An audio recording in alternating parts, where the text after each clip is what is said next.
que vous applaudissez Monsieur Wang Chao, donc, qui arrive de Pékin, qui est arrivé hier, qui est notre invité d'honneur. Et d'ailleurs, nous organisons ce soir au Grand Action, vous êtes invité, une masterclass autour de son œuvre. Et nous projetons Fantasia. Voilà, merci beaucoup, Monsieur Wang Chao, d'être venu à Paris, à l'Industrie du Rêve. Il est accompagné donc par Monsieur Quan, excusez-moi l'accent Rongze, qui est donc le chef décorateur et qui a notamment travaillé sur Le Dernier Loup de Jean-Jacques Hano. Merci aussi d'être venu. Voilà, vous pouvez l'applaudir.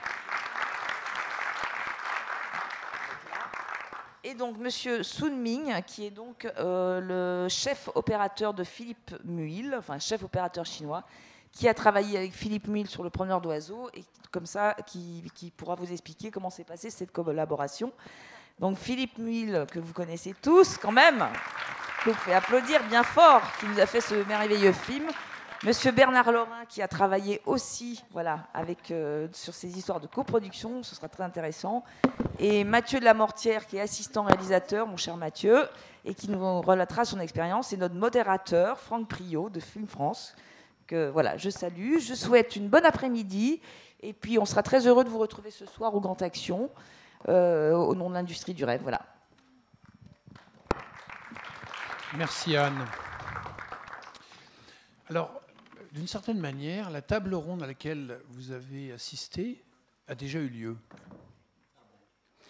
Non, mais justement c'est cette fois-ci qu'on t'a. Parce qu'en fait, c'est un petit peu une... comment dire, nous retentons une expérience que nous avons tentée ensemble avec d'ailleurs plusieurs des personnes qui sont là aujourd'hui étaient déjà là, Wang Chao, Chang Hongze, Sun Ming. Une table ronde que nous avions fait sur le thème qui pourrait être aussi le titre, qui pourrait être aussi le titre de cette table ronde aujourd'hui, Créons ensemble. Nous avions organisé Film France au marché du Festival de Beijing en avril. C'était passionnant, on avait adoré les interventions des uns et des autres. On était déjà notamment sur le principe d'avoir un Français et un Chinois, quand c'était possible, témoignant symétriquement et en binôme de leur expérience de travail commun.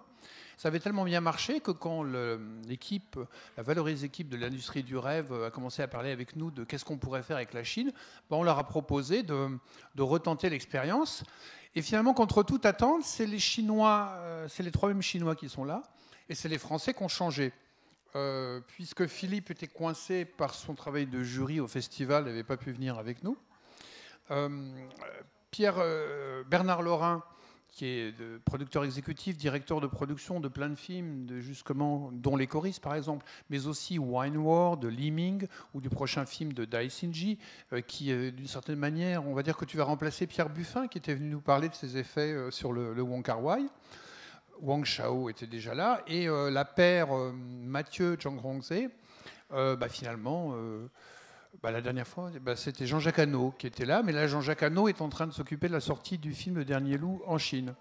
Donc voilà, moi je suis très heureux de refaire cette formule, de refaire ce panel qui trouve totalement sa place dans cette journée conçue et produite et imaginée par l'Industrie du Rêve. Voilà. Alors, comment ça va se passer ? L'idée, c'est d'être très concret. C'est d'avoir des retours vraiment du plateau. C'est que chacun témoigne de comment ça s'est passé, travailler ensemble. Voilà, donc on ne va pas parler de financement, on ne va pas parler de problèmes de censure, enfin on y arrivera peut-être, mais ce n'est pas le but premier, c'est vraiment de retour d'expérience de gens qui ont été ensemble, qui ont été sur des plateaux et qui ont travaillé ensemble. Donc notamment, on interviewera ensemble Français et Chinois, voilà. Là-dessus j'ai fini l'introduction, et à tout seigneur, tout honneur, je voudrais commencer par poser la même question que je lui ai posée en avril dernier à Wang Chao. Donc, Monsieur Wang Chao est venu tourner 2 semaines en France à la recherche de Romer, avec une équipe en bonne partie française, une star chinoise, mais par exemple une grande chef opératrice française, Caroline Champetier. Et alors là, il sera le seul de l'équipe à témoigner. J'aimerais savoir qu'est-ce qui vous a surpris fait plaisir? Qu'est-ce qui a été difficile à vivre pour vous dans cette expérience d'être sur un plateau de tournage avec une équipe française en France, avec donc ses propres règles, horaires et habitudes?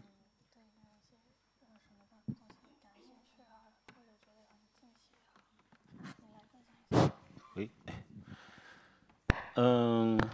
寻找罗麦其实和我以前跟法国的合作的不一样，前面几个电影跟法国的合作只是后期部分和法国合作。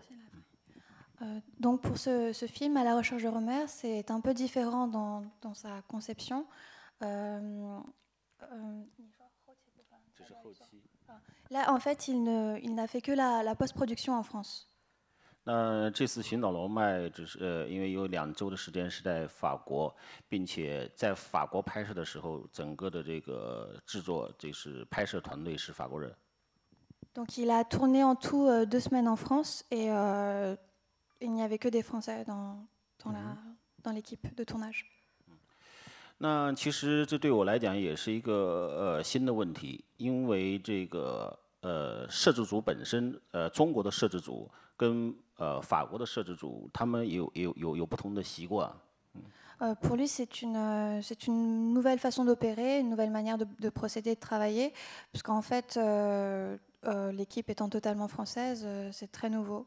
Il n'avait pas encore eu cette expérience auparavant. 当然，对于我来讲，我是很愿意享受这些法国的习惯，比如说中午我们可以在餐馆里吃饭。Il trouve que c'était très, très agréable la façon de travailler, parce que par exemple, le midi, il pouvait déjeuner avec une plage horaire beaucoup plus longue qu'à l'habitude, parce qu'en Chine, c'est assez rapide. 而且最少有2-3次，居然上了3道菜。Et il y a une fois, il y avait même 3 plats qui ont été servis lors du déjeuner. 另外很好的一点就是他们每星期必须休息1天。Et autre avantage, c'est que chaque semaine, ils ont quand même un jour de repos. 在中国，连续干13个小时没有休息日的1天。Alors qu'en Chine, en fait, il n'y a pas de jour de repos. On peut travailler, voilà, comme ça, non-stop, assez longtemps. 那这次很有幸跟法国的著名摄影师卡罗琳合作。我原来是说跟个法国摄影师合作，但是没想到是跟一个女的法国摄影师。Donc il est très heureux d'avoir travaillé avec Caroline Champetier, la directrice de la photographie, et n'avait pas encore eu cette occasion de travailler avec une femme. 我第一次，我见他面之前，我看了一些资料，资料上显示他的脾气很不好。En lisant des documents au préalable à son sujet, il s'est rendu compte qu'elle avait un caractère de cochon. 他跟河濑直美，日本的那个导演河濑直美拍戏，河濑直美讲了好多他的段子，都是暴脾气。河濑直美，日本那个女导演。Et en fait, cette Shafop avait déjà travaillé avec une autre réalisatrice japonaise, et donc elle était renommée pour avoir un très mauvais caractère. 所以说我跟他的合作就是也是很有趣，我们几乎每天都有争吵。Donc lors de leur collaboration, c'était très intéressant parce que chaque jour, ils se chamaillaient, se disputaient. 然后晚上吃饭的时候又和好。Mais le soir, le dîner venu, ça allait, ils se réconciliaient. Donc, 真的是，我是觉得我从他身上看见的，因为他跟戈达尔拍过戏，也拍过很多法国著名的电影《人与神》，我都很喜欢。Elle avait déjà beaucoup travaillé pour Godard et également pour le film Des hommes et des dieux. Donc, il appréciait déjà son travail au préalable avant de la rencontrer. 所以说，我在他身上真的是发现了真正的属于法国电影那种传统的那种对电影的激情。Donc, il a pu se rendre compte de cette passion et de cette conception du cinéma à la française au travers de Caroline et de son travail, de sa collaboration. 这个激情可能最直接的来源于新浪潮的那些大师。Cette passion qui vient en fait de l'avant-garde, de la nouvelle vague, pardon, du cinéma français. Et, est-ce qu'il y a des choses dans la manière dont s'organise un plateau, dont s'organise une équipe de tournage en France, qui ont parfois pour lui déclenché des frustrations ou des choses difficiles à comprendre ou à accepter? 剧组安排我刚才说了，就是太舒服了。 Non, alors de ce côté, il dit que c'était vraiment très très très confortable et agréable. Il n'y avait rien à redire. 因为你要知道，在国内摄制组是可以随便加班的，随便说，没拍完，我们继续干。La particularité en Chine sur les tournages, c'est qu'il n'y a pas d'horaire, donc on peut faire des heures sup continuellement. 当然，在这边是不行的。你要想要继续干的话，得提前说，然后提前他们会跟制片谈这个工资问题。Mais ici, c'est beaucoup plus réglementé. Et du coup, si on veut faire rajouter des heures de travail, dans ce cas-là, il faut en parler au préalable et puis négocier tout ça. 当然，有一点对于我来讲是不方便，因为一个导演，尤其是要拍这种艺术的电影的导演，他可能随时他会有一些想法。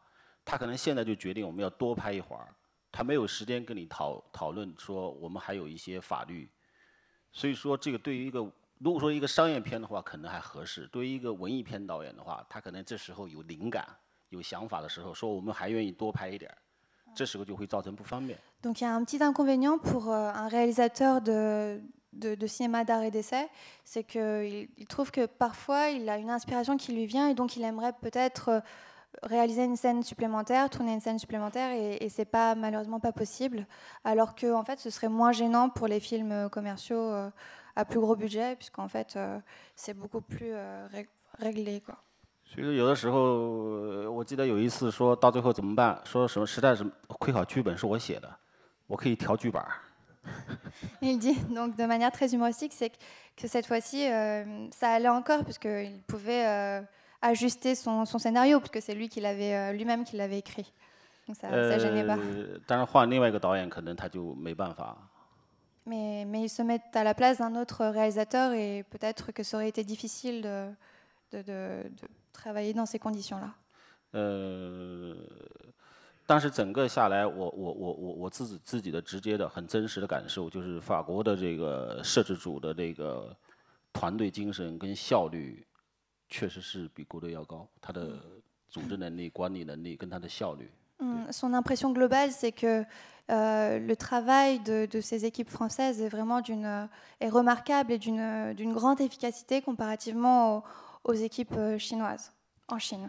他最重要的是，他每一个人他都有自主性，他每一个人都很知道自己干嘛，每一个人普通的人员。 Ce qu'il trouve remarquable, c'est que chaque technicien, chaque collaborateur est très organisé de par lui-même. Donc il n'y a pas à lui donner tant d'informations. 并且这些普通的这些剧组的成员遇到问题的话，他们自己会去协调商量，来把问题解决好。 Donc en fait, et aussi par exemple quand il y a des soucis, donc il y a des petits soucis qui arrivent, et bien les différents techniciens s'arrangent entre eux et organisent pour aller au-delà des obstacles. 它不像在中国，如果说你想拍一个文艺电影，你的导演又是特别认真、特别较劲的话，那基本上你只能成为暴君，你只能说我要干嘛，我要干嘛，因为下面这些普通分子的积极性是调动不起来的。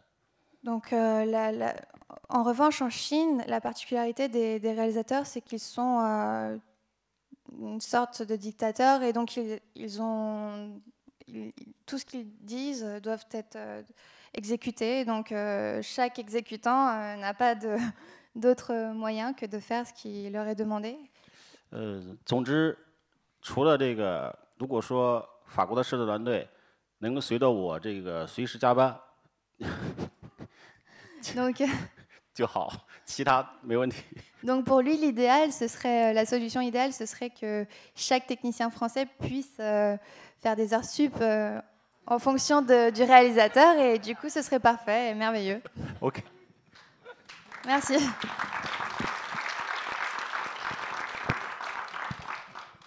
Merci Wang Chao, merci Julie Simon pour cette traduction. Alors, je propose qu'on passe à la paire, ils se connaissent bien, Sun Min et Philippe Muil. Mais ce que je vous propose, c'est que d'abord on regarde un extrait du film. Et alors j'ai choisi un extrait du film qui se passe en Chine, mais aussi en France, parce que vous avez un court tournage en France, puis après tout, je suis Film France, quoi. Bon. La même question à Philippe et à Sun Min. C'est la première fois, chacun des deux, que vous travaillez avec un réalisateur français pour l'un, un chef opérateur chinois pour l'autre. De quoi vous aviez le plus peur, chacun des deux, avant d'envisager cette collaboration? Moi, je vais dire déjà qu'il y a une grande différence entre l'expérience de Wang Chao et la mienne. C'est qu'à talent égal, moi j'ai eu un chef opérateur d'un caractère en or.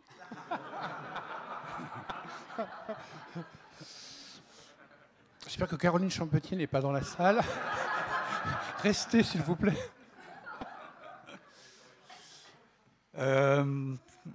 Non, mais c'était vraiment... Alors, tu disais tout à l'heure, on va parler de tout sauf de... On ne va pas parler d'argent. Je pense que c'est extrêmement difficile de parler de cinéma sans parler d'argent. Certes. Non, juste pour dire que finalement, moi, ce qu'a dit Wang Chao sur la différence de travail entre les équipes françaises et chinoises, et c'était bien dépeint, c'est bien comme ça que ça se passe. Et moi, j'ai pas eu de... Enfin, moi, c'était une expérience d'adaptation, de découverte de la Chine et d'adaptation à la façon de travailler chinoise. Mais finalement, ça n'a pas été trop compliqué. Ce qui a été compliqué dans mon cas, et c'est pour ça que je dis qu'à un moment donné, il faut parler d'argent, c'est que ce qui était compliqué dans mon cas, c'était les problèmes d'argent. C'est-à-dire que les problèmes d'argent rendent tous les problèmes qui, si l'argent était là, ne seraient que des petits problèmes, rendent ces petits problèmes beaucoup plus gros. Et donc, on a eu beaucoup de problèmes à résoudre de cette nature à cause des problèmes d'argent. Et ce film, qui est une coproduction franco-chinoise, a été fait avec de l'argent chinois, mais sans argent français. Enfin, le seul argent français, c'est l'argent qui vient du coproducteur français, et c'est son argent personnel. Donc, je le dis parce que c'est important on met beaucoup en avant la coproduction franco-chinoise, mais il faut savoir que ça s'est passé comme ça. Les gens qui nous ont bien aidés dans le film, c'est Unifrance, pour la promotion du film au moment des Oscars, mais au moment du tournage, c'était compliqué. Mais donc, moi, j'ai rencontré Sun Min, j'ai rencontré plusieurs chefs opérateurs chinois. Voilà, j'ai jeté mon dévolu sur Sun Min après avoir vu 2 de ses films, et on s'est formidablement bien entendu. Je parle très peu le mandarin. Il ne parle pas le français, il ne parle pas l'anglais, mais ce n'est pas grave. On arrive parfaitement à se comprendre. Ça serait un peu plus difficile avec un cadreur, mais avec un chef opérateur, une fois qu'on est d'accord sur la nature du travail qu'on va faire, sur le style de l'image qu'on veut avoir, je veux dire, là, ça passe. Et il y a une sorte d'universalité de fonctionnement dans le cinéma, finalement, parce que les films se font tous de la même façon. Alors même, il y a effectivement, il y a le mot qu'on utilisait ce matin, le slow fast, il est complètement vrai. C'est-à-dire que nous, en tant qu'Occidentaux, on n'est pas habitué à ce rythme-là. On n'a pas du tout le même type de fonctionnement. Mais il faut c'est à nous. Moi, personne ne m'a obligé à aller faire un film en Chine. J'ai accepté la proposition et j'ai accepté le challenge. Et c'est à moi de m'adapter. Ce que j'ai fait avec plaisir, parce que ça m'a fourni une expérience à la fois professionnelle et humaine formidable. Et j'ai juste fait venir 2-3 techniciens français, dont l'ingénieur du son avec lequel je fais tous mes films, qui est venu avec son Perchman. Et je lui ai dit, il s'appelle Yves Osmu. Je lui ai dit, Yves, tu ne vas pas me casser la tête. Tu viens en Chine, C'est pas la France. Donc tu oublies tes habitudes, tu oublies tes horaires, tu oublies ta pause déjeuner. Tu viens faire le film avec moi et tu me casses pas la tête. Et il est venu, ça s'est très bien passé. Voilà. Alors, concrètement, là, avec Sun Min, puisque vous n'aviez pas de langue en commun, au-delà évidemment des efforts des traducteurs pour traduire ce que vous pouviez vous dire, comment vous avez procédé en termes de références visuelles? Tu lui as montré des films, tu lui as parlé de séquences de films, tu lui as parlé de peinture. Enfin, voilà, qu'est-ce que vous aviez comme référence aussi visuelle commune, de films que vous ayez tous les deux vus, de peintres dont vous connaissiez tous les deux le travail, qui vous permettent de communiquer, parce que vous n'avez pas non plus le même bagage culturel? Non, mais c'est pas très compliqué. C'est un peu comme la cuisine, quoi. Il m'aurait donné un plat chinois, j'aurais goûté, j'aurais dit c'est bon. Et j'aurais donné un plat français, il aurait goûté, il aurait dit c'est bon. C'est pas plus compliqué que ça. C'est-à-dire, non, on n'a pas fait. On aurait pu faire un travail. On a regardé nos films, quoi. J'ai regardé 2 films qu'il a fait, il a regardé 2 films que j'ai fait. Puis voilà. Puis il fallait se jeter dans l'aventure. On l'a fait. Et franchement. Alors de toute façon dans ce film, moi j'ai eu beaucoup de chance. J'ai eu la chance de l'avoir lui. J'ai eu la chance d'avoir son équipe. J'ai eu la chance d'avoir des acteurs formidables. Donc, j'ai de la chance. Voilà. D'accord. Sun Min, Philippe nous disait que chacun des deux avait regardé les films de l'autre. Qu'est-ce qui vous avait frappé dans les films de Philippe, qui étaient donc des films français tournés en France, donc dans un autre contexte, une autre lumière? 拍摄之前看过菲利普·米勒导演之前的作品，非常喜欢他的那些很温情的故事的内涵，以及他很漂亮的那些画面。Donc, auparavant, avant de commencer à travailler avec Philippe Muhl, il avait déjà regardé ses précédentes œuvres et il avait fortement apprécié les images et le côté très touchant de l'histoire. 当然也非常感谢导演带我一个中国人在中国做了一次特殊的旅行。Et il remercie tout particulièrement Philippe Muhl de l'avoir pris dans son équipe. 我觉得对于电影拍摄来说，其实电影在世界的各个角落都是一样的，所以拍摄来说，相对比较简单，所以包括沟通啊，都不是什么问题。Selon Sun Min, c'est le cinéma en fait, c'est une réalisation qui est la même en fait aux 4 coins du monde, donc il n'y a pas vraiment de difficulté selon lui. 就是当然，这个对于中国来说，就是参与影视行业的人是最近10几年增加了很多，所以从各个专业角度来讲，从高中低3个档次的人都有。Mais la particularité aussi en Chine maintenant, c'est que les techniciens en fait, ont développé des compétences de qualité variées à 3 niveaux différents, étant donné qu'il y a une forte demande. Donc maintenant, il y a beaucoup plus de gens sur le marché aussi. 就是因为中国的电视剧的量特别大，所以也会可能产生一些像王超导演说的，有一些不专业的人员参与影视的拍摄。Et actuellement, il y a énormément de séries télé en Chine qui se tournent et à tourner. Donc, il y a de plus en plus de techniciens qui travaillent sur ces séries-là. Et comme le disait le réalisateur Wang Chao, il y a du coup une baisse qualitative. 但是这些年的推进，其实国内有很多专业的各个方向的人都会有，并且量也很多。其实只是就是比如说中法合拍的话，尽量能找见这些更有水平、更加专业的人来参与到中法合拍的电影当中去，就 OK 了。Mais malgré cette particularité du marché du travail des techniciens chinois, pour ce qui est de la coproduction franco-chinoise, il suffit de bien choisir les techniciens et les artistes qui travaillent sur le projet et naturellement, en fait, la coproduction se passera relativement bien. Alors, peut-être la question est béotienne, mais j'ai quand même envie de la penser. chacun des deux, Sun-Min et Philippe, vous avez déjà fait des films. Et est-ce que, intuitivement, vous pensiez naturellement à utiliser les mêmes matériels, les mêmes éclairages, les mêmes choses pour les mêmes scènes, ou parfois il y a un peu des cultures d'arriver au même résultat très différentes dans les matériels et les lumières utilisées? Non, il n'y a pas de. Enfin, moi, j'ai pas trop de. Je suis pas très technicien d'ailleurs, donc ce que juste à déterminer peut-être quel type de caméra on va utiliser. Voilà, c'est ce qui m'importe le plus, mais sinon, non, il n'y a pas de.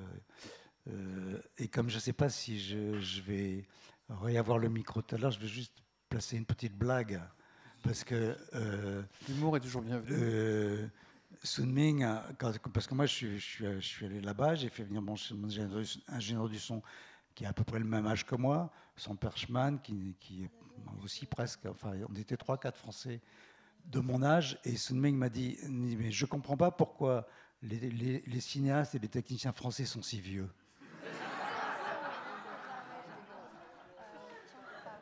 这个说明这个法国有很好的艺术创作的氛围，所以造成很多人到了一定的高年龄阶段还在影视的一线的拍摄。这个其实对于中国来说是比较少见的。Donc tout cela, selon lui, est dû au fait qu'il y a une longue tradition et une bonne formation des réalisateurs en France et des artistes globalement, ce qui fait qu'ils peuvent perdurer assez longtemps et travailler longuement sur leurs projets. 并且作为菲利普导演，他在这样的一个年龄阶段，他从体力上，特别是艺术的判断上，他都保持着很高的准确性。这个对于我来说特别的羡慕。我也希望能有一天到了菲利普导演这个年龄阶段的时候，还在拍电影。但这个只是一个很难实现的一个愿望，特别是在中国。 Et il admire aussi également beaucoup la capacité, la bonne santé de Philippe et sa capacité encore à travailler et d'être très clair d'esprit pour faire les bons choix. Donc il espère que d'ici là, quand il sera plus âgé, il pourra suivre le même chemin. 并且那个菲利普是从国内带了录音师奥斯缪跟 Rehome 2个人去的。 对于国内的录音师来说，大部分年龄要比他们小很多，但他们基本上的配置录音组对于文艺片的配置一般是3到4个人。但是菲利普带的那个录音的团队只有2个人，但他们依然就把所有的工作都做完了，这一点让我们觉得是有点惭愧，觉得中国人好像派去现场的人太多了。 Donc là, il disait que Philippe Muhl a emmené avec lui 2 ingénieurs du son en Chine. Et il était très étonné que ce soit que 2 personnes qui fassent en fait le travail de l'équivalent de 4 personnes, d'une équipe de 4 personnes en son en Chine. 其实对于夜莺的影像，从我个人角度来讲，我觉得还没有做得更好。就其实我觉得有能力做得更好，因为可能也会存在导演说的资金的问题。 也包括我们整体的拍摄计划的问题，会造成我们现场的拍摄的时间被压缩到非常短。所以我 OK. Donc pour la partie image, il trouve en revanche que c'est encore ça aurait pu être perfectible, mais étant donné que le tournage a été réduit, donc la durée du tournage a été réduite en raison du financement, du coup voilà, on a peut-être une marge de progression pour l'image. 所以那个在头1个月的那个拍摄期的时候，因为我们包括休息日以及包括转场，我们头1个月，但实际用于拍摄的时间还不到一半，不到15天。 Donc pour le premier mois de tournage, en réalité, ils n'ont tourné que 15 jours en raison de 15 jours. 所以就是在现场的拍摄，我从摄影和灯光的角度来讲，尽量提前到达现场，把机位和光尽量做好，让导演在现场拍摄的时候尽量不要因为摄影和灯光的问题再去分心，而是尽量把他的创作的精力主要在演员的表演和故事上。 Donc un conseil qu'il pourrait soulever pour le réalisateur, ce serait de ne pas se disperser, de se concentrer sur son travail et quand de son côté, le chef opérateur et puis l'ingénieur du son s'organisent aussi de leur côté. 其实因为这个片子中间资金确实出问题了，虽然我们了解的不是特别多，其实我不知道法国这个电影如果中间资金出问题的话，工作人员是一个什么样的状态？ Il ne s'y connaît pas trop en termes de financement de production, donc il ne sait pas trop comment ça se passe en France quand il y a voilà, des problèmes d'argent. Donc comment est-ce qu'on les résout? Donc il ne connaît pas trop cette partie-là du travail. 其实当时那个组里的制片主任曾经也跟我们聊过这个问题，说资金有可能会断，大家的酬金有可能会拿不到，就来问我的想法。当时我的想法就是，我们先把这个戏拍完，剩下的事儿放到以后再说。 Donc, quand un responsable de l'équipe a demandé à Sunming, a dit à Sunming qu'ils allaient manquer d'argent pour le tournage, et de savoir, de lui demander aussi comment est-ce qu'on pourrait parer à cela, il a répondu qu'en fait le plus simple était déjà de tourner en fait les séquences qu'on pouvait tourner et on verra par la suite. C'est difficile pour nous de nous rendre compte. Finalement, pour un jeune chef opérateur talentueux comme Sunming, de quel cinéaste français il connaît déjà le travail? Est-ce qu'il y a des chefs opérateurs français dont il suivait déjà le travail, dont il connaît déjà le travail? C'est difficile pour nous d'estimer la connaissance du cinéma français qu'il peut avoir. Qu'est-ce que c'est les références pour lui? 如果说我比较喜欢的摄影，就是因为在国内曾经法国，就是我左边的制片人他们去中国拍过那个巴尔扎克小裁缝，我就很喜欢那个片子的摄影。 Donc, il aime beaucoup la photographie de Balzac et la petite taille chinoise qui a été produite, ce film qui a été produit par Bernard Laurin, donc à sa gauche. 还有一个就是那个在法国的一个越南导演，他拍的《三轮车夫》。谁？陈英雄，他拍的《三轮车夫》好像也用的是法国的摄影师。陈英雄，法国。陈英雄，法国人吗？越南的。je connais pas。三轮车夫，就那个片子的影像给我印象特别的深刻。Il a pour autre référence en fait un film assez connu de. Tran Anh.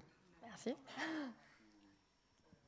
L'odeur de la papaye verte, peut-être? Un réalisateur français, mais de la papaye verte?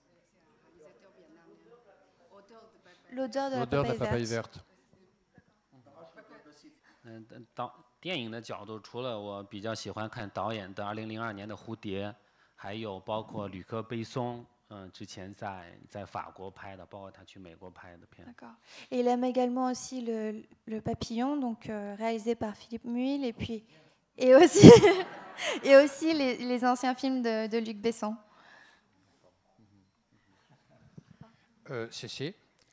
Philippe. Philippe, si tu... Alors là, tu disais que tu étais parti avec une petite équipe française. Si tu refaisais un film en Chine, est-ce que tu ferais des choix différents? T'emmènerais peut-être pas certains postes, tu les prendrais sur place, ou du coup tu amènerais d'autres postes? Est-ce que la géométrie de l'équipe française que tu aimerais avoir autour de toi, ça changerait? Pardon. Non, ça a bien marché comme ça. C'était sympathique de mélanger les gens. C'était sympathique parce que chacun apprend de l'autre. Je trouve ça très très bien. Donc la seule chose que je changerais si j'avais un nouveau projet chinois, ce serait l'argent. J'aurais plus d'argent. Ok. Bon, merci à tous les deux. On va être appelés à rediscuter entre nous. Je vais vous redonner la parole. Je voudrais qu'on passe à un autre projet maintenant. Le Dernier Loup, d'après le roman Le Totem du Loup de Jian Zhong. Alors peut-être, avant de vous donner la parole à tous les deux, Mathieu, Chang Chong-se, on va regarder une longue bande-annonce du film de Jean-Jacques Hano. Jean-Jacques Hano qui est actuellement en train de le promouvoir en Chine, ce qui explique son absence. Donc nous avons avec nous, pour raconter leur expérience commune, Mathieu est le premier assistant et Zhang Chongse, le chef décorateur du film. Alors pourquoi le chef décorateur? Nous avons posé la question à Jean-Jacques Hano, quel est le collaborateur de création chinois qui a été le collaborateur de création le plus important? Et c'est Jean-Jacques Hano qui nous a dit il faut que ce soit mon chef décorateur. Je pense que quand on voit la bande-annonce, on peut comprendre pourquoi les décors sont importants. Alors, ma première question sera pour le chef décorateur. La question peut sembler naïve, mais pour vous, quand vous entendez pour la première fois parler du projet, qu'est-ce que vous savez de Jean-Jacques Hano? C'est un cinéaste dont vous avez vu plein de films ou c'est un cinéaste dont vous connaissez juste le nom? Quelle était votre imprégnation, votre connaissance des films de Jean-Jacques Hano?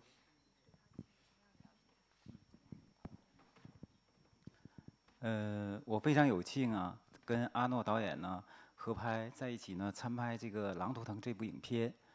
其实呢，阿诺导演的名字呢，大概在我85年上北京电影学院上大学的时候呢，我就已经知道了这位导演。当时呢，他的影片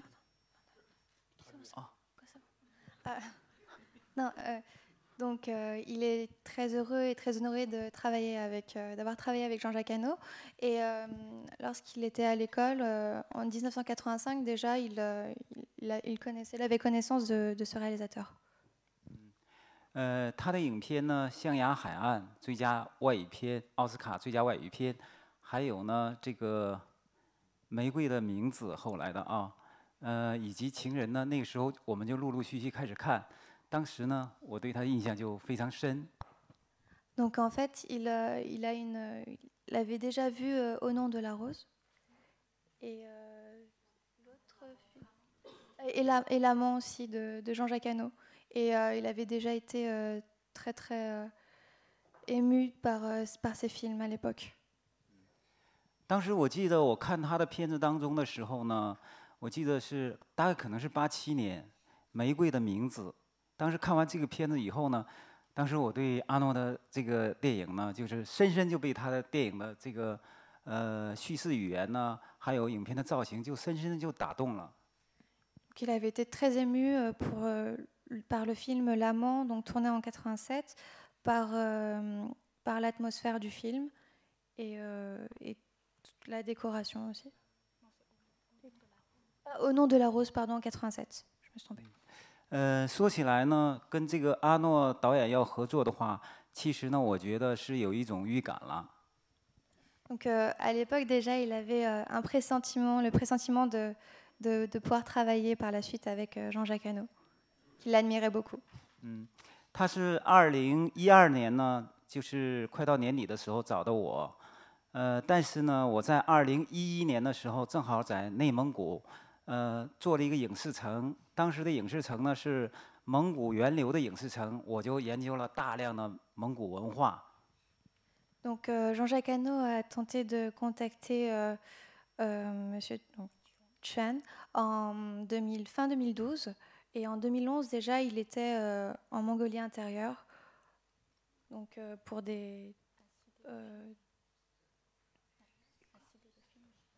promouvoir le film. Non. Pour travailler sur la construction des décors. 在那儿呢，同时认识了一个呢当地的一个专门收藏蒙古文化、蒙古家具的一个就是收藏家。当时我看到他这个很多的道具的时候呢，当时我曾经就。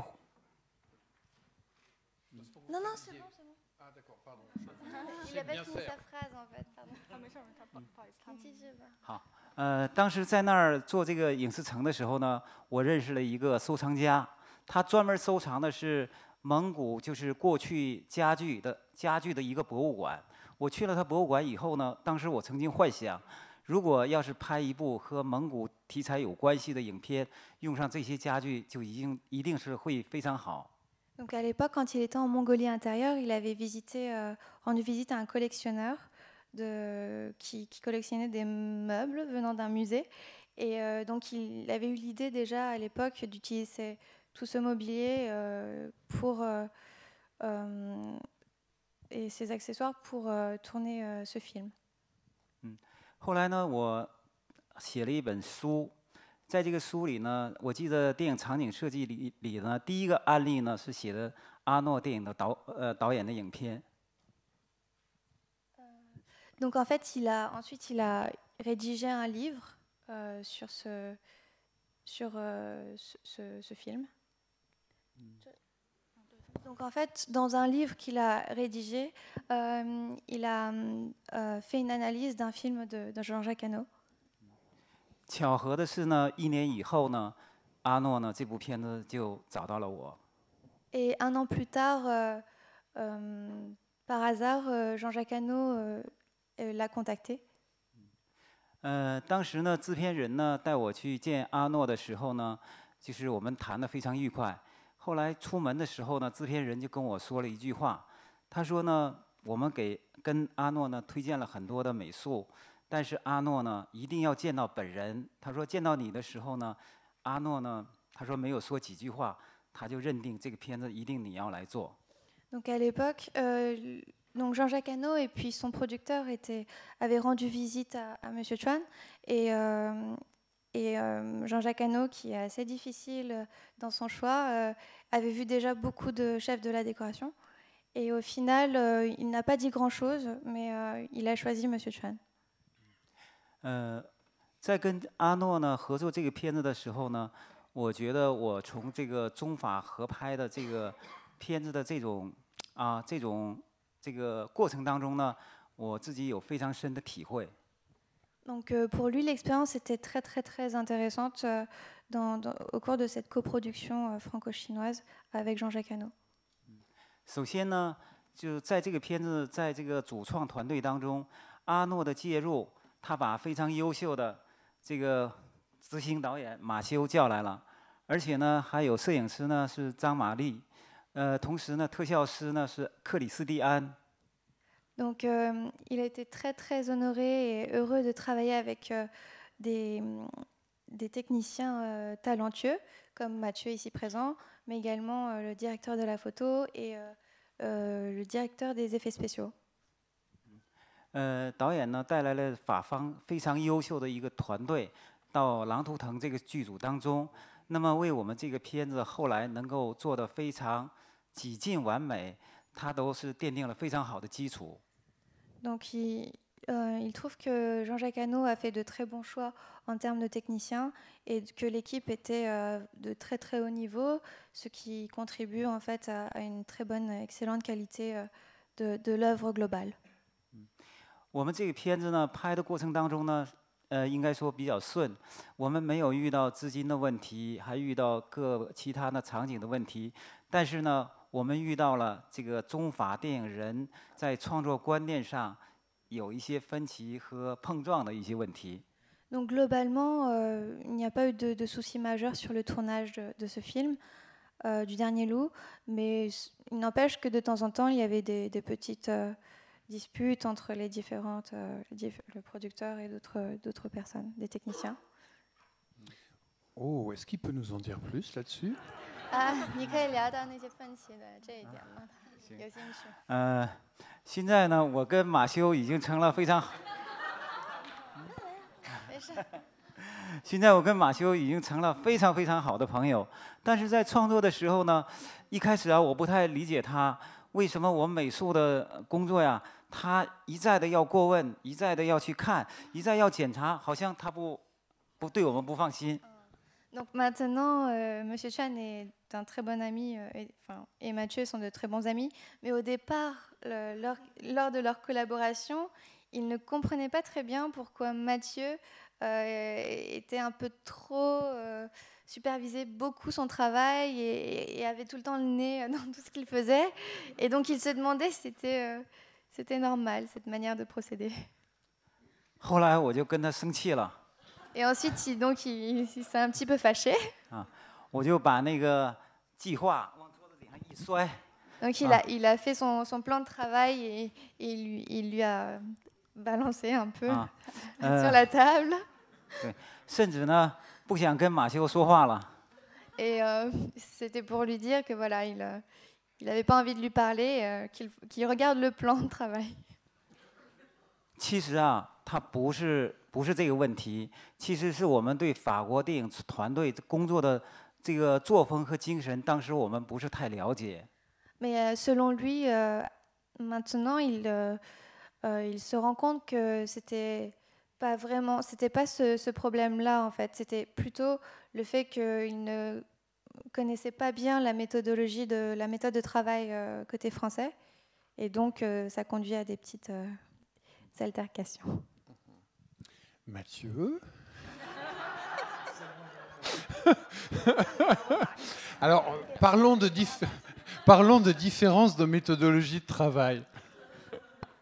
En fait, qu'est-ce que c'était en fait la différence et les approches qui pouvaient déclencher des énervements sans doute réciproques? Moi, j'ai une capacité à oublier, donc je me souviens pas qu'on ait eu de graves prises de bec, mais peut-être à un moment donné, c'est lié sans doute à la façon dont on a, nous, de travailler en complicité avec le réalisateur, l'assistant. Et souvent, la difficulté que moi j'avais surtout, c'est à ce qu'on m'écoute, en fait.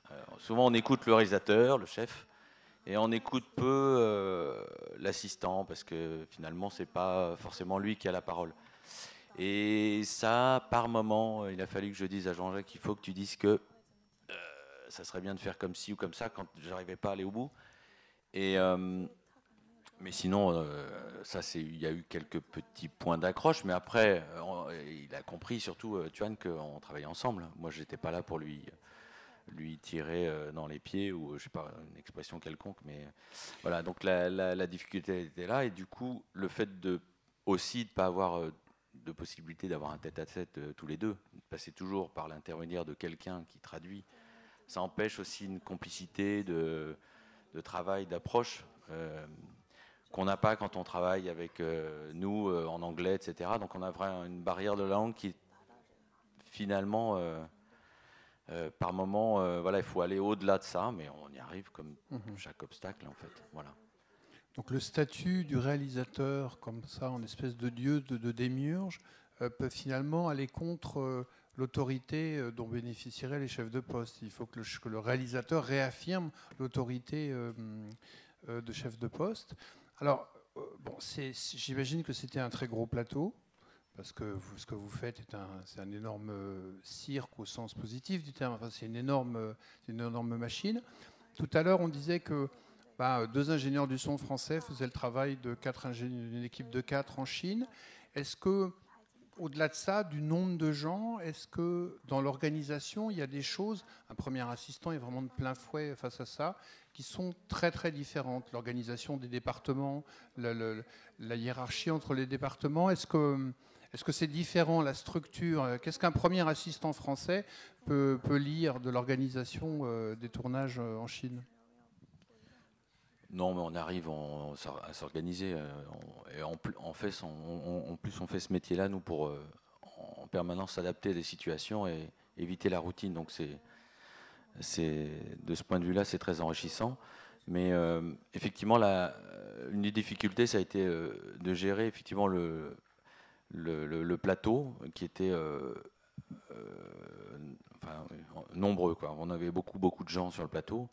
Combien? On était 8 Français. Alors j'ai entendu tous les chiffres, mais on devait être entre 450 et 400. Alors pas en permanence sur le plateau, voilà, évidemment, parce qu'il y avait beaucoup de gens qui travaillent derrière.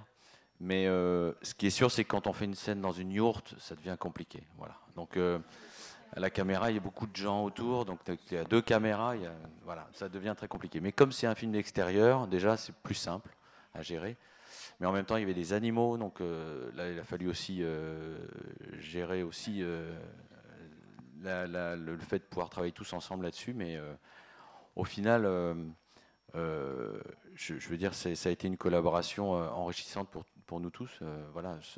Et je dois dire aussi que ça a été agréable de travailler avec Tuan, parce que peut-être qu'effectivement, je ne me souviens pas très bien qu'on ait eu de graves prises de bec, mais voilà, on a avancé ensemble.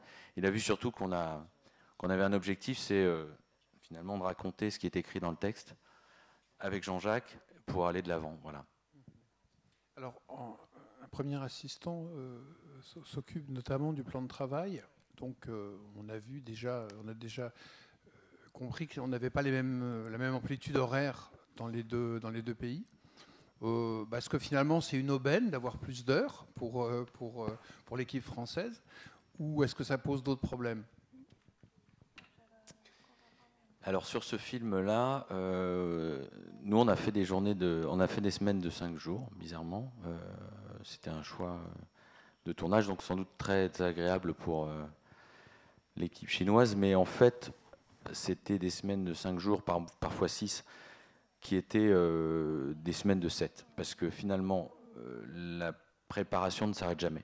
Et en fait, si on ne tourne pas, on fait des réunions. Et si on ne fait pas de réunion, on fait du repérage. Et si on ne fait pas de repérage, voilà, on fait autre chose. Il y a toujours un truc à faire. Et tous les jours, j'avais dit, bon, alors qu'est-ce qu'on fait aujourd'hui? Il n'y avait pas un jour où, bah non, bah aujourd'hui c'est off. Non, c'est qu'est-ce qu'on fait aujourd'hui? Alors il faut une réunion, voilà, donc c'était 7 sur 7, effectivement. Mais en tournage, on était plus sur une base finalement classique, qui permettait aussi de rebondir, parce qu'on était aussi beaucoup dans le fait de pouvoir s'adapter et rebondir sur finalement les décors qu'on essayait de trouver au mieux, que Tuan trouvait, envoyer ses équipes chercher dans ces décors magnifiques, en fonction des saisons, etc. Donc il fallait en permanence s'adapter. Et c'est vrai que ces week-ends-là ont été l'objet de réunions qui prennent plus de temps qu'une réunion classique, puisqu'il faut traduire. Il faut se comprendre, traduire, et voilà, c'est une boucle vicieuse comme ça. Voilà. Une question pour celui des deux qui veut répondre, mais peut-être pour qu'on quantifie. En fait, les décors, ils peuvent être jusqu'à quelle distance les uns des autres? Vous êtes très éparpillés, ou vous êtes centrés autour d'un camp de base? Alors, je le laisserai répondre s'il veut, mais en fait, on avait sur ce tournage trois spots différents. En fait, on était tenus par... Une chose qui nous bloquait un petit peu, c'est que comme on avait des loups, il fallait les tenir dans des bases qui étaient des vrais camps, en fait, fortifiés avec des grillages. C'était des constructions pour le film.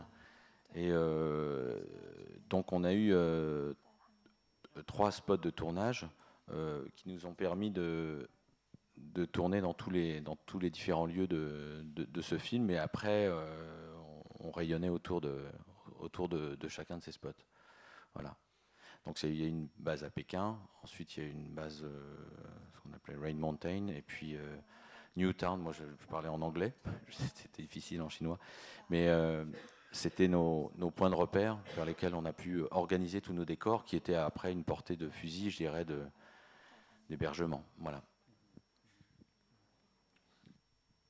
Ok, bon.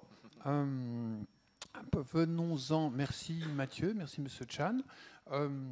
Le dernier homme dans l'histoire, Monsieur Bernard Lorin, on a déjà fait un teasing pour préparer votre arrivée sur scène, puisque vous avez beaucoup travaillé avec Dai Xinji, vous vous occupez de produire actuellement du côté français le nouveau film de Dai Xinji, Le Pan de la nuit, et vous aviez d'ailleurs travaillé sur Balzac et la petite tailleuse chinoise.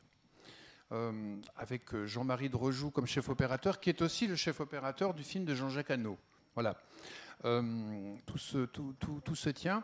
Alors, nous avons demandé de venir, c'est notamment pour témoigner de votre expérience sur Wine War, une comédie d'action chinoise dirigée par une grande star chinoise qui est Li Ming, qui joue aussi un des 2 rôles principaux.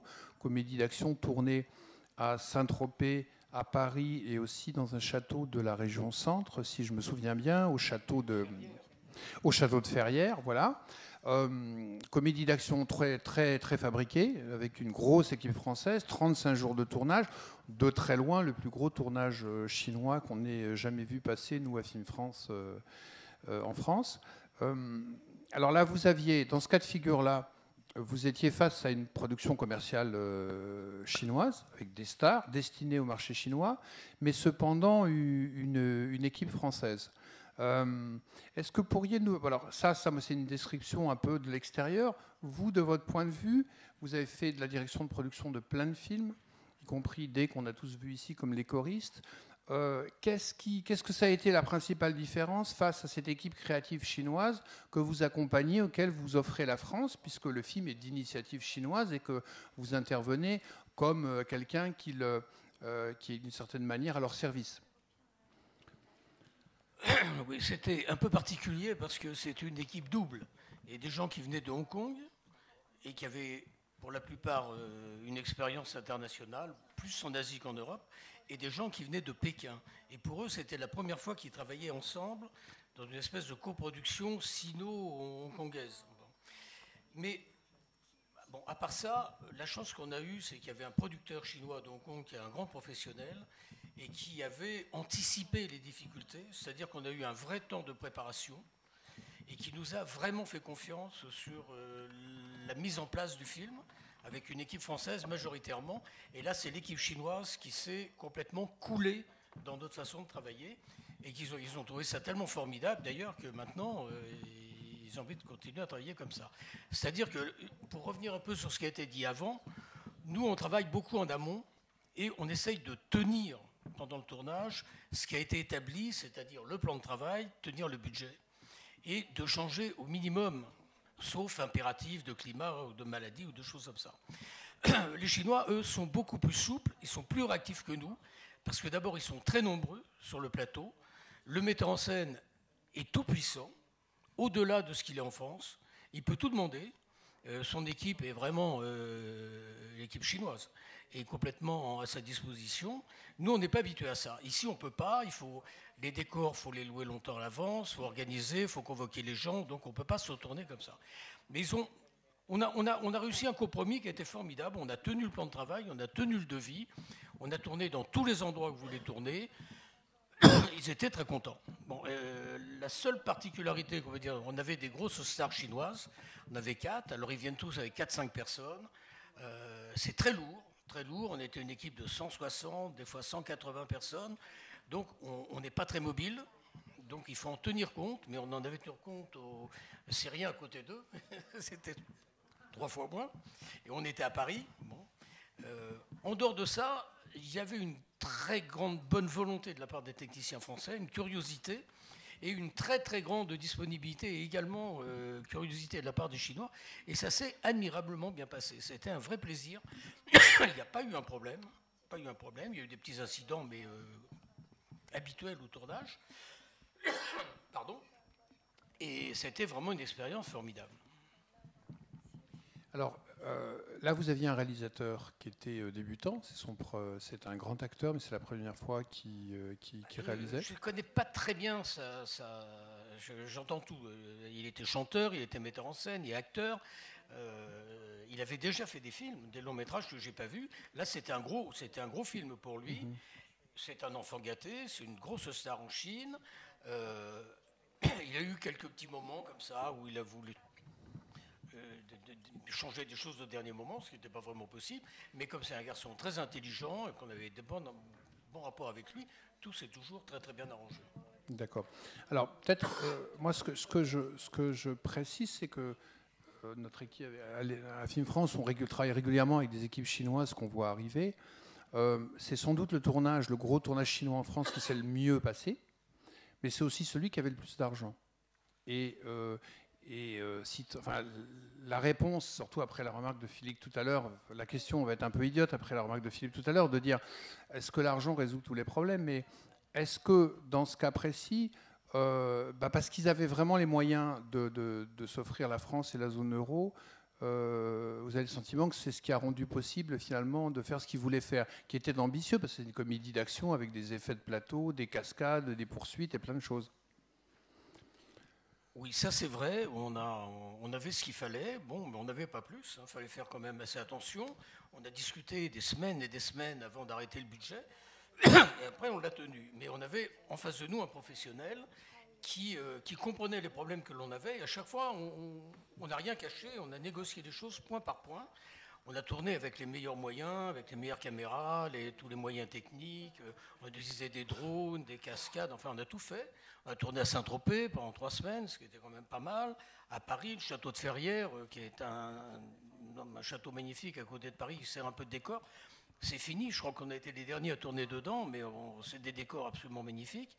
À Paris, on a tourné dans des endroits où on a eu toutes les autorisations. Non, ça s'est vraiment bien passé. Mais il y avait beaucoup de bonne volonté des deux côtés. C'était assez intéressant dans l'équipe chinoise. Les gens de Pékin et les gens de Hong Kong s'entendaient bien, s'observaient un petit peu. Les gens de Pékin avaient beaucoup envie d'apprendre, en particulier tout ce qui touche la production. Il y avait un nombre de comptables absolument impressionnant qui passaient leur temps à photocopier toutes les factures, les feuilles de paye pour essayer de comprendre tout ça, un peu affolés par certains prix, en particulier les salaires et les charges sociales qui vont avec. Pour eux, c'est absolument énorme. Mais par contre, moi je me rends compte, pour revenir un petit peu sur ce qu'on disait tout à l'heure, moi j'ai fait des films en Chine il y a 15 ans, entre il y a 15 ans et aujourd'hui, ça n'a plus rien à voir. À l'époque, les techniciens étaient liés à des studios. Bon, aujourd'hui, la plupart des techniciens chinois sont freelance. Ils ont un box-office de techniciens et ils sont très bien payés, aussi bien payés que les Français. Bien sûr, ils ne sont pas du tout les mêmes conditions de travail, le nombre d'heures, ce genre de choses. Nous, on impose, moi je l'ai imposé en Chine, là, ils l'ont imposé un petit peu aussi, nous on l'impose ici. À l'arrivée, on travaille aussi bien en travaillant comme on travaille en France, c'est-à-dire en préparant, en tenant les plans de travail, que dans un espèce de bordel un peu organisé à la chinoise, où ils sont très efficaces parce qu'ils sont nombreux et ils réagissent très très vite. Nous, on ne peut pas faire ça parce qu'on est moins nombreux et on a des contingences qui ne sont pas les mêmes au niveau régie, au niveau déplacement et tout. Bon. Mais la différence est de moins en moins grande. Moi, je pense que d'ici quelques années...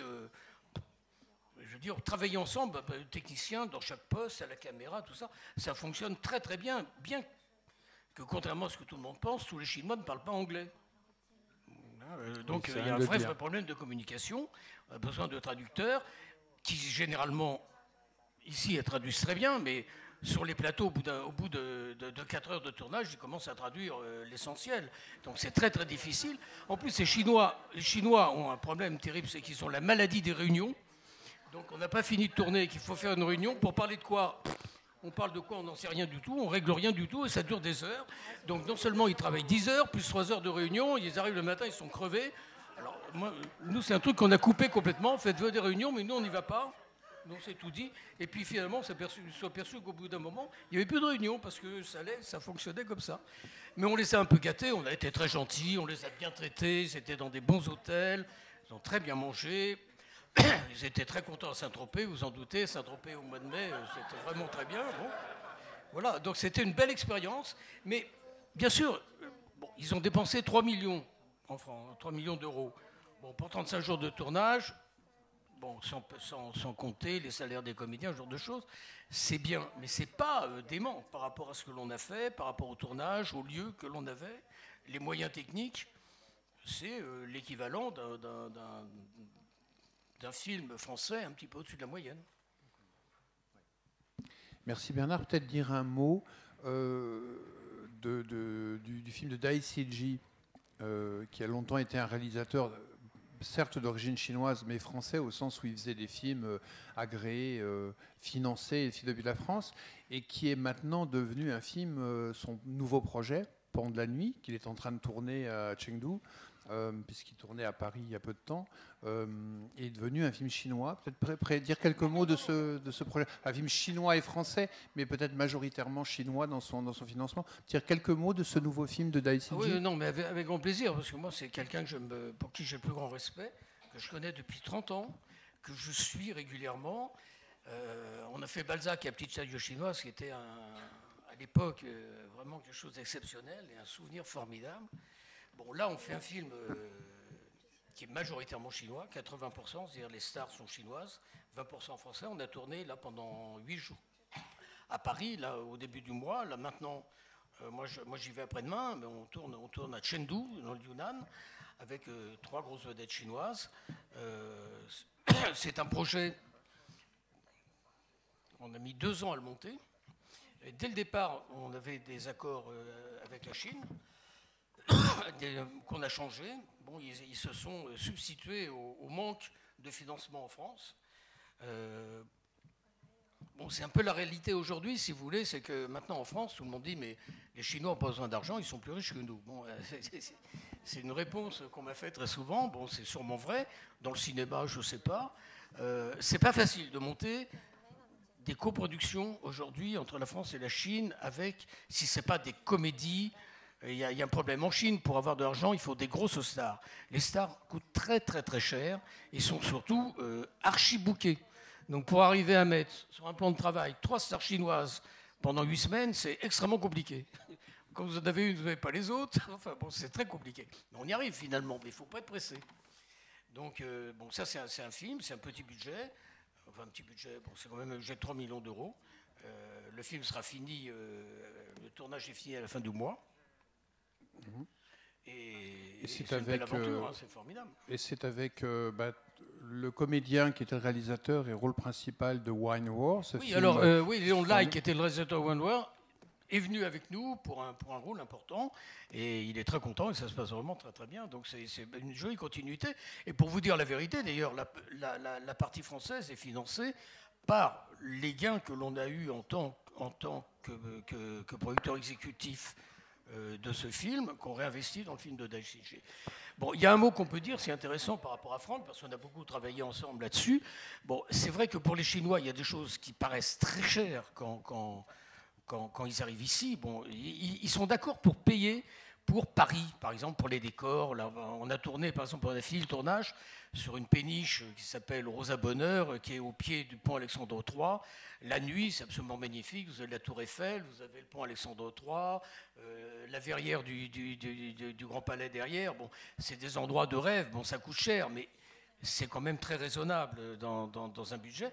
Bon, mais il faut expliquer aussi qu'il y a un avantage fiscal assez intéressant, c'est-à-dire qu'ils peuvent récupérer la TVA qu'ils dépensent ici, et il y a un crédit d'impôt.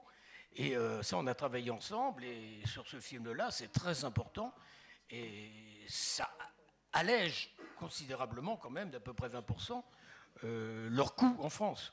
Bon, tout ça se fait sur un délai d'1 an, mais bon, c'est des choses que maintenant on connaît bien et qui fonctionnent, et que l'on peut budgéter au départ.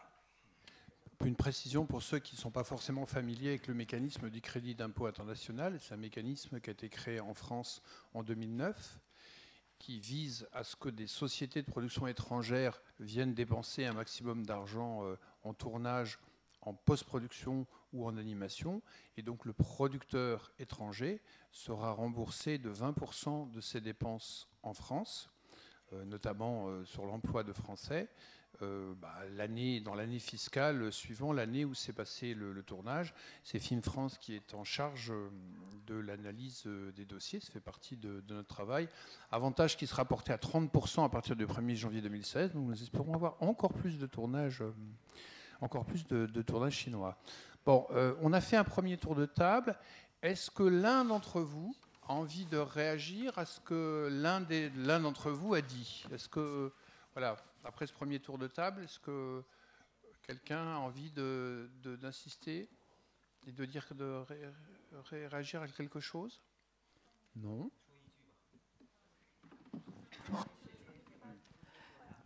Donc il a une question. 就是通过《狼图腾》这个片子，中法之间的合作，它能够把中国电影呢从制作质量和制作水平上，还有这个其他各方面能够提高一个台阶，就是上升到一个高度。Dans le film Le Dernier Loup, il aurait été possible d'améliorer encore le travail réalisé. Pardon, excusez-moi. Donc il disait que l'équipe technique française avait permis d'améliorer la qualité globale du film de Jean-Jacques Hano. 当你们要是看到这个《狼图腾》这个影片的时候，你们在这方面呢和我一样有一个非常深的体会。Donc quand vous aurez l'occasion de regarder ce film, vous vous en rendrez compte vous-même. 其实从法国电影人身上，我们学到了非常敬业、非常这个严肃认真对待工作的这种精神。Donc, ce qu'il a pu apprendre et observer auprès des techniciens français dans cette collaboration sur Le Dernier Loup, c'est leur professionnalisme avant tout. 那个跟马修，就是因为马修太认真了，所以我跟他之间就出现了很多的问题。Il trouve que comme Mathieu était beaucoup trop consciencieux dans son travail, du coup, il y a eu quelques petits frottements. 但是我觉得这个是做电影人的应该具备的一种品质。这一点呢，是做电影人应该具备的一种人的品质。Il trouve que c'est une qualité que tous les cinéastes et techniciens devraient avoir, en fait. Ce sens du professionnalisme et de la conscience professionnelle. 我来的时候呢，这个见到了中国电影集团总公司的拉培康董事长。Donc, avant de venir travailler sur ce projet, il a rencontré le producteur, donc je ne sais pas, le président de China Film Group, mais dont je ne sais pas le nom. D'accord. Très bien, merci monsieur. 他说呀，现在给那个阿诺导演的剧本，每天都很多很多，阿诺导演看了头都大了。Donc chaque jour le scénario étant, ça s'amoncelait, du coup ça lui faisait vraiment mal à la tête. 这说明呢，就是中法电影合作呢，其实呢，就是只要我们各方面有长处的话，都能在中国这个电影这个市场上呢推广。我希望呢，今后呢，有更多的法国人参与到我们中国电影的制作团队当中去，为这个电影能够繁荣呢，尽量做好我们彼此之间的工作。Il espère que grâce à cette haute qualité, grande qualité des techniciens français et des équipes aussi chinoises, pouvoir travailler encore et voir de nouvelles collaborations à un aussi bon niveau à l'avenir. Merci, nous le lui souhaitons. Monsieur Wang Shao. 我接着话说两句。我这个电影是个法语电影《寻找罗麦》，然后是因为拿的 CNC 那个基金。Donc sur son dernier film À la recherche de Romer, il a obtenu du financement du CNC. L'avance sur recette. Merci. 但是我们的中国明星辛苦了。他这两天有些法国制片人跟他说，你有些法语说的不好，所以说他在辛苦的练法语。Mais la star en fait de ce film n'a pas pu venir, c'est ça? 练习法语。他在很辛苦的练习。Elle a dû s'entraîner énormément pour son français. 所以说，《寻找罗麦》日后在中国放的时候，基本上法语比中文多。法语比中文多，在电影里。Donc en fait maintenant du coup il y a beaucoup plus de dialogue en français qu'en chinois dans le film qui est projeté en Chine. 我倒是觉得《寻找罗麦》可以把法国电影的这个台阶更上一步。Il trouve que son film À la recherche de Romer marque une nouvelle étape dans l'art du cinéma français.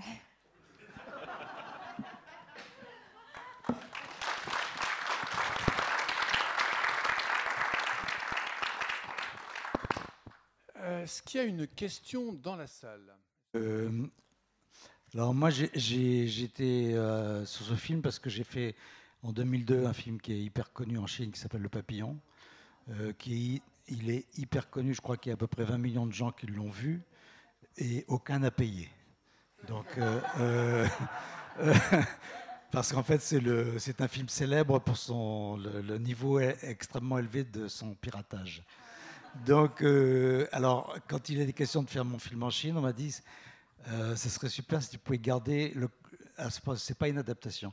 Si tu pouvais garder juste un élément, et l'élément c'est un vieux monsieur et une petite fille. Après, toute l'histoire est complètement différente. Alors j'ai écrit le scénario. Il y a eu des allers-retours évidemment de traduction. J'ai discuté ensuite avec une scénariste chinoise, mais plutôt pour m'assurer des choses, crédibiliser des choses, pas faire d'erreurs, etc. Donc il n'y a aucune obligation de prendre un collaborateur chinois pour écrire.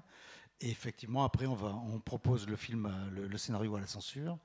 Ça revient avec plus ou moins des commentaires. Dans mon cas, il y en a eu 2-3, très très peu, mais voilà. Mais c'est le schéma obligatoire. Oui. Ça, c'est la censure au scénario et sur film fini. Alors, la même question sur le dernier loup, Mathieu, tu veux dire. Alors, c'est un roman très très connu qui se passe pendant la Révolution culturelle, qui est une période particulièrement sensible pour la Chine. D'ailleurs, le film de Balzac et la petite tailleuse chinoise, qui se passait pendant la Révolution culturelle, vous étiez allé le tourner au Vietnam, et parce que le film est toujours interdit en Chine. Donc on sait que c'est une période sensible. Pour autant, le roman est extrêmement célèbre. Voilà, comme le film. Mathieu, Le Dernier Loup. Ce qui est d'ailleurs le même opérateur, Jean-Marie Dregeau, qui donc a travaillé sur ces deux films. Oui. Pour lui, avec 10 ans d'écart entre les deux. L'idéal, ça serait de poser la question à Jean-Jacques directement, parce que c'est particulier. Moi, je suis arrivé. Oui, il dort là, donc j'étais à la. Il faut essayer. Non, il dort pas la nuit. Donc je sais, il travaille la nuit, je peux vous le dire. Il travaille pendant 2 heures, à peu près de 2 heures à 4 heures du matin. Voilà. Mais non, sinon, effectivement, il faut lui poser la question, parce que je sais qu'il y a eu pas mal d'allers-retours, mais ça a été un travail de longue haleine. Et moi, je suis arrivé, le matériau était là. Après, on a réadapté certaines scènes au contexte, mais voilà. Voilà, il y a une adaptation. Il y a eu pas mal d'allers-retours de traduction. Oui. Donc, il a fallu contrôler ici, puisqu'on avait du mandarin et du mongol. Donc, voilà, dans les dialogues, il a fallu faire attention. Mais voilà. Alors moi, je vais partager les infos que j'ai de Xavier, votre producteur, qui dit le film fini est passé tel quel, comme un pli tout de suite à la censure. Mais je pense ça avait été très très bordé en amont. Et le patron le chairman de China Film Group, monsieur La Pekang, et l'ancien directeur adjoint du Film Bureau, c'est quelqu'un il n'est pas à la tête du plus grand studio de l'État par hasard. C'est un grand producteur, il a une grande compréhension de ce qui peut faire problème. C'est quand même un très grand monsieur là. Et en même temps, le film on n'a pas eu la sensation d'être bridé dans les. Enfin, Jean-Jacques n'a pas eu cette sensation-là. En tout cas, je ne vais pas parler en son nom, mais j'ai pas eu ce sentiment-là, en tout cas. Il n'y a absolument aucune obligation. C'est-à-dire, tu peux. Excuse-moi, je tutoie toujours parce qu'on va tous mourir, donc autant se tutoyer.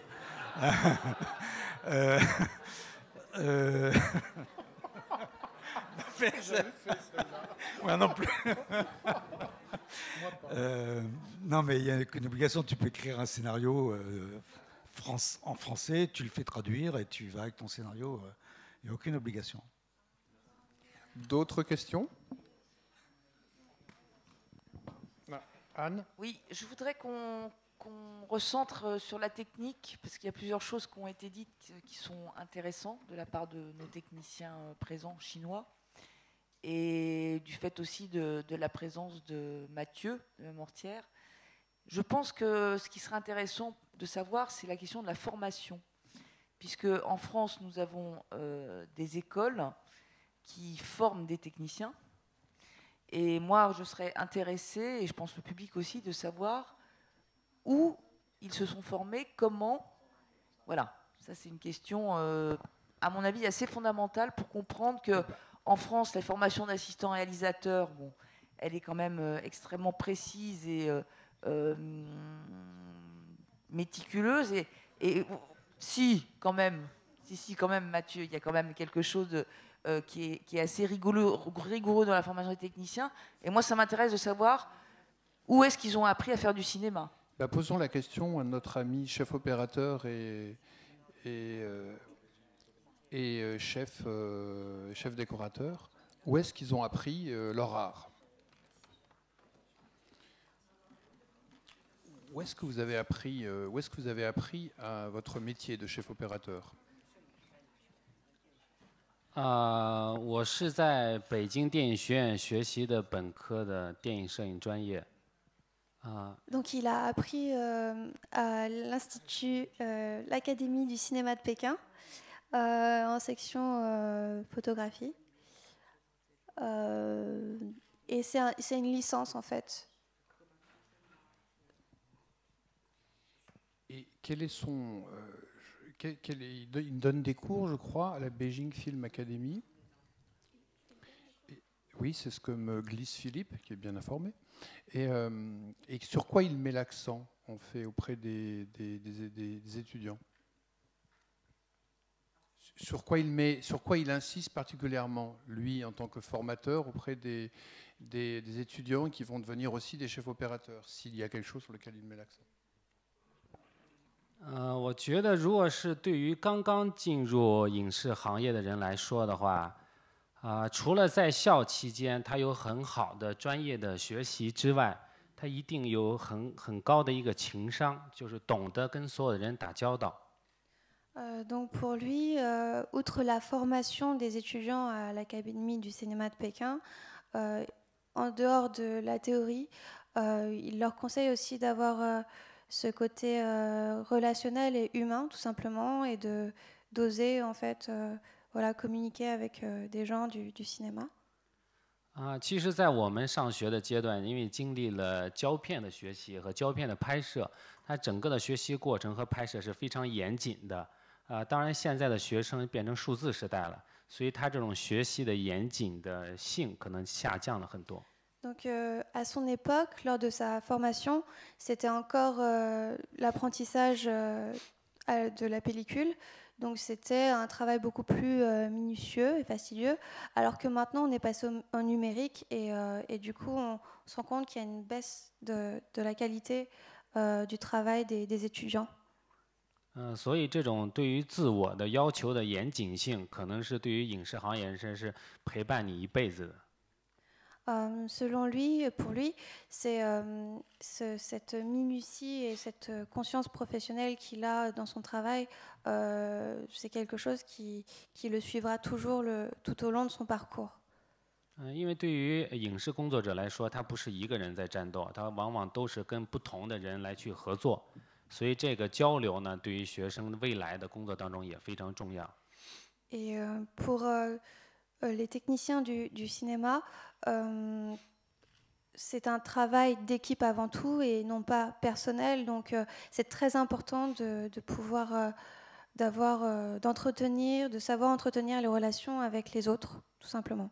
电影学院的历史当中也出现很多专业知识非常好，但是毕业之后却没有做出很多成绩，往往是跟他的情商比较低，无法跟很多人产生一个良好的沟通。 所造成他在这个影视的拍摄当中，逐渐的就走向了一个比较狭窄的一个胡同吧。Donc, ce qui est dommage selon lui, c'est que beaucoup d'étudiants arrivant en fin de parcours de leurs études et qui sont très brillants du point de vue théorique, malheureusement n'arrivent pas à s'insérer dans la profession, tout simplement parce qu'ils manquent de ce côté relationnel en fait et de pouvoir voilà se faire de nombreuses relations et de travailler en équipe. Si. Question pour notre ami chef décorateur. Comment vous avez appris votre métier de chef décorateur? Est-ce que vous l'enseignez par ailleurs?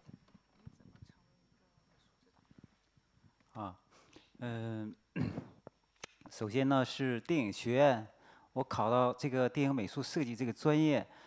从这个平台呢，逐渐发展到我今天到这个专业工作吧。Donc, il est diplômé de la même Académie du cinéma de Pékin que Sunming, mais par contre, c'est en section de décoration. Et jusqu'à maintenant, voilà, il a suivi un parcours, donc ce fil-là tout du long.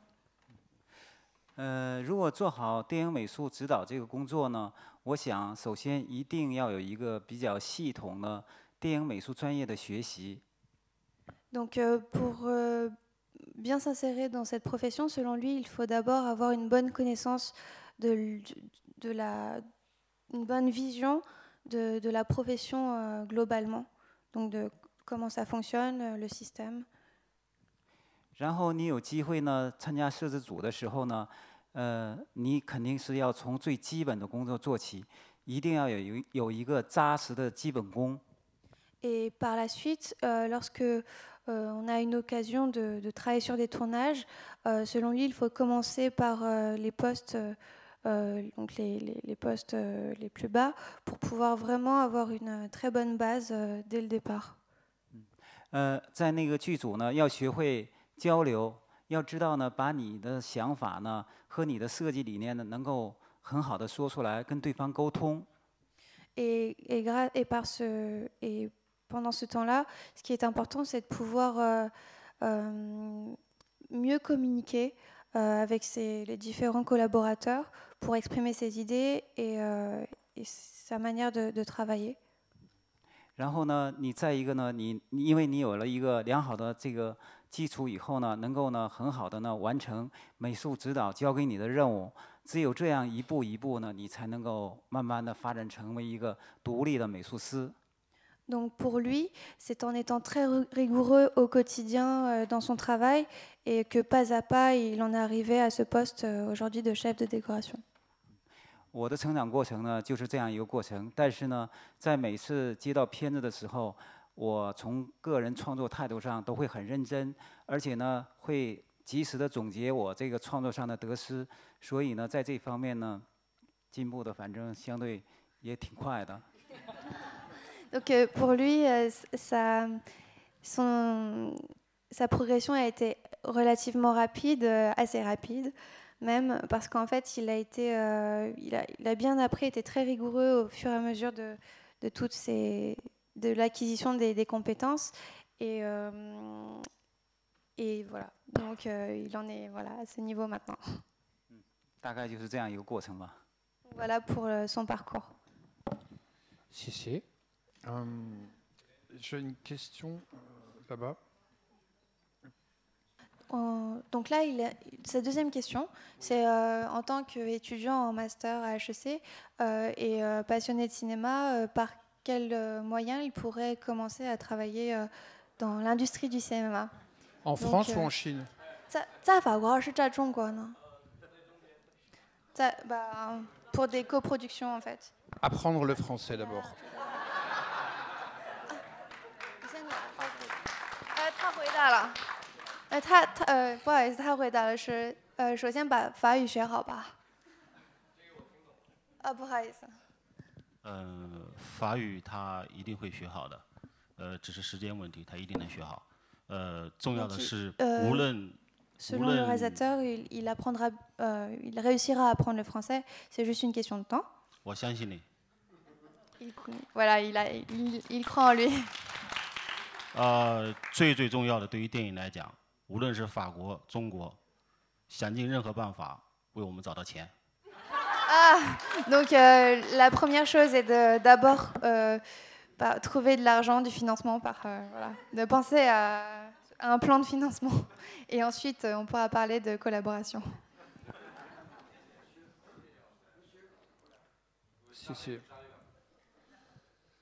Oui, je vous écoute. Nous vous écoutons, pardon. Oui, bonjour. Moi, c'est juste une question par rapport, quand vous parlez de la durée d'un tournage en Chine, du temps de travail, 7 jours sur 7, 24 heures sur 24.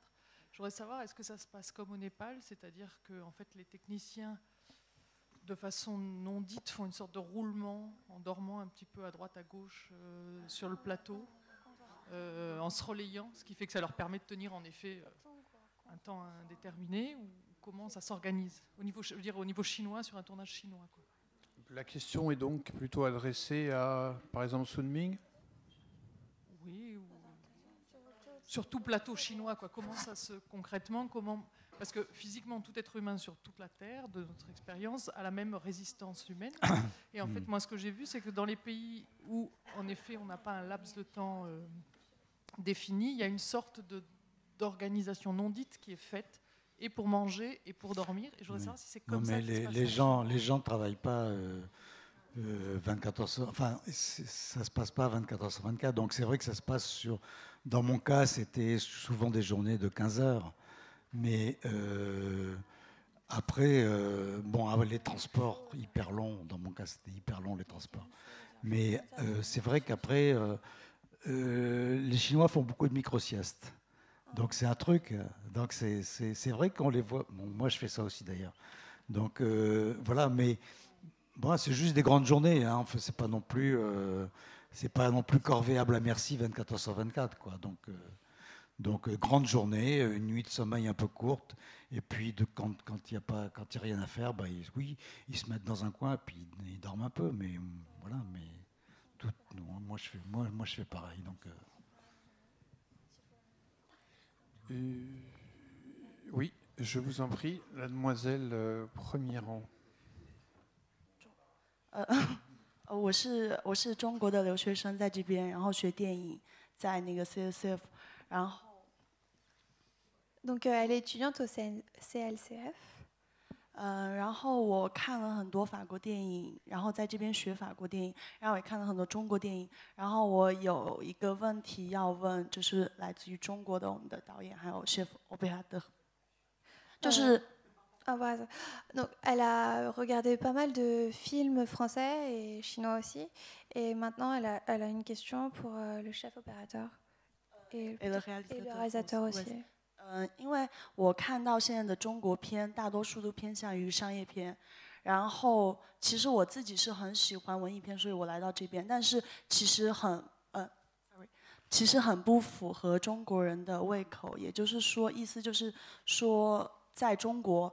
实际上，喜欢文艺片的人没有很多，可能我们偏向于艺术，可是没有很多人愿意给我们的钱去拍这样的片。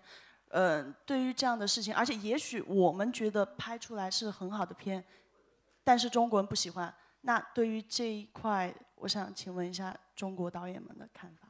Donc, en fait, en Chine, la plupart des films qui sont diffusés dans les salles de cinéma sont des films de grosses grosses productions. Et donc les films d'art et d'essai ou les films plus artistiques, comme cette demoiselle aimerait faire, sont beaucoup moins appréciés là-bas. Et aussi pour la question de la recherche du financement, c'est assez compliqué aussi. Donc je voulais demander à nos réalisateurs ici présents ou aux producteurs quelle serait la solution envisageable. 首先要当你拍电影的时候，或者过程中，或者最终，你要想清楚一件事情，就是你拍电影不是拍给中国人看的，也不是拍给法国人看的，是拍给人看的，这个最重要。Donc pour le plus important pour Wang Chao, c'est qu'il faut penser, il faut avoir gardé en mémoire quand elle tournera un film, qu'elle ne fait pas un film pour les Chinois ou pour les Français, mais pour les gens, en général. 你也不要把自己只是当着一个中国人，或者认为是法国的钱，把它当着自己是一个法国导演，不要，永远只把自己当成一个人。在拍电影。Donc en fait, le conseil qu'il peut vous donner, c'est de ne pas vous mettre, de ne pas penser à réaliser un film en tant que chinoise ou alors en tant que française, mais en tant qu'être humain avant tout. Et donc, c'est une clé.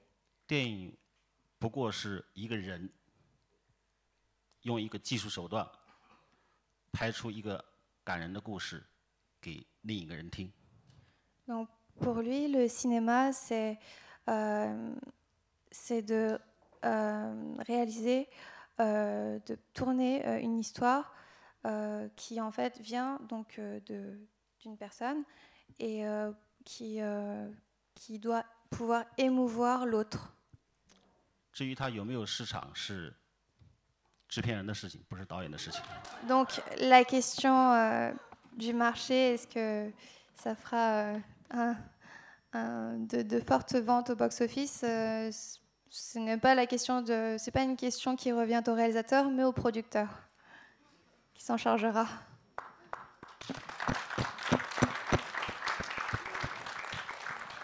Bon, je suis Michel Fargeon, je suis critique de cinéma.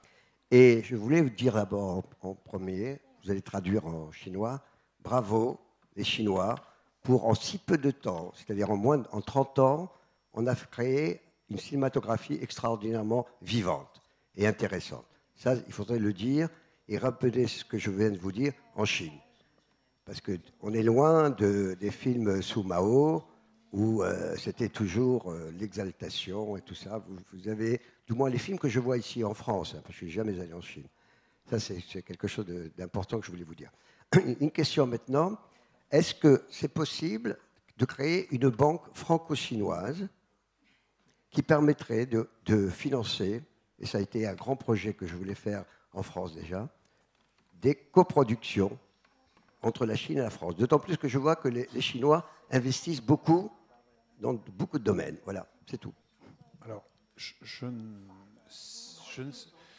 on en rêve tous, comme dit Bernard. Si certains des membres du panel veulent répondre, ils le feront.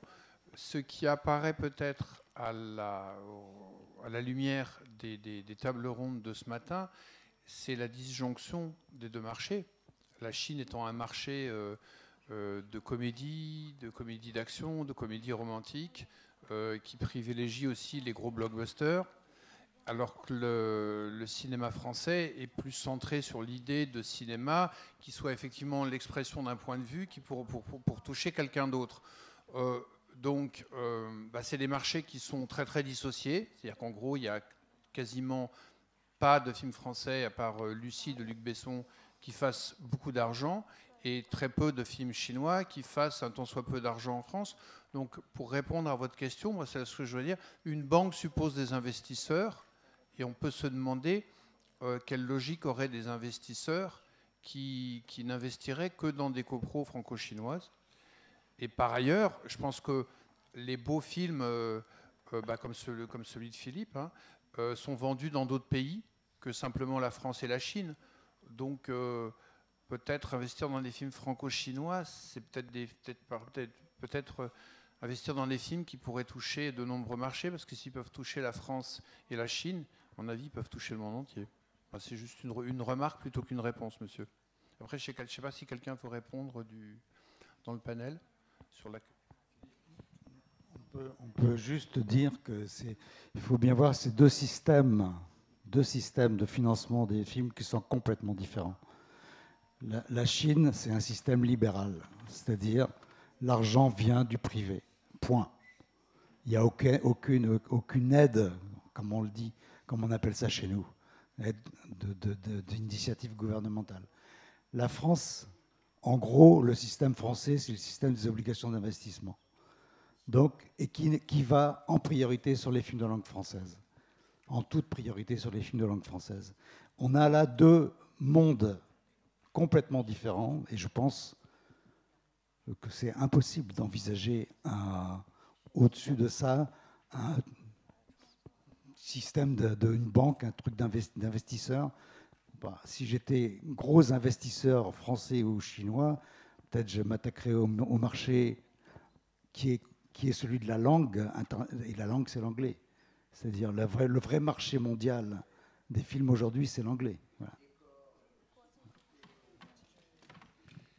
Il y a une question là-bas. Non, je voudrais juste... en fait, j'ai plusieurs questions, mais je vais essayer de résumer. Je voulais savoir s'il y avait des postes qui n'existaient pas en Chine, par exemple la script. Est-ce que c'est un poste qui existe sur un plateau ou pas? Mathieu, peut-être tu peux aussi répondre là-dessus. On m'a dit, j'ai entendu, oui dire que le poste de script n'était pas le même en Chine qu'en France. Mathieu? Nous, on avait une script, c'était la femme de Jean-Jacques, donc... Voilà. Ok, c'est effectivement un poste unique. J'ai été assisté de... Mais voilà, donc je n'ai pas la réponse. Non, mais peut-être qu'il peut y avoir une réponse de la part de Wang Chao ou des autres techniciens chinois. Sur le poste de script, par exemple. Un poste technique. Bon. Est-ce qu'il y a une autre question, Anne? Bon.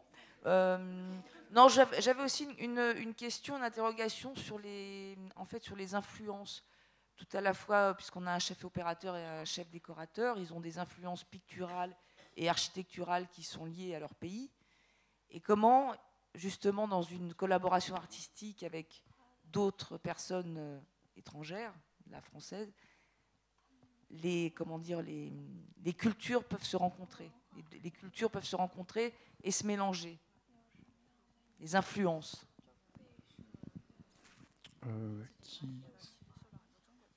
Ça s'adresse au chef opérateur et au chef décorateur. D'accord. 我说吗？我没太明白问题，我就想象的说吧。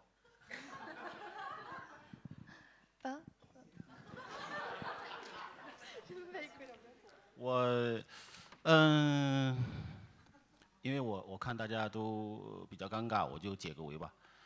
Donc il voit que comme tout le monde est un peu embarrassé, il prend la parole pour essayer de exprimer quelque chose. 在电影行业里面，所有的这个人员的职位职业是全世界是共通的，副导演啊、导演助理啊、什么场记啊、这些制片主任啊、这个什么现场制片啊都一样的。 Donc l'organisation du travail et les équipes, c'est exactement pareil côté chinois et français.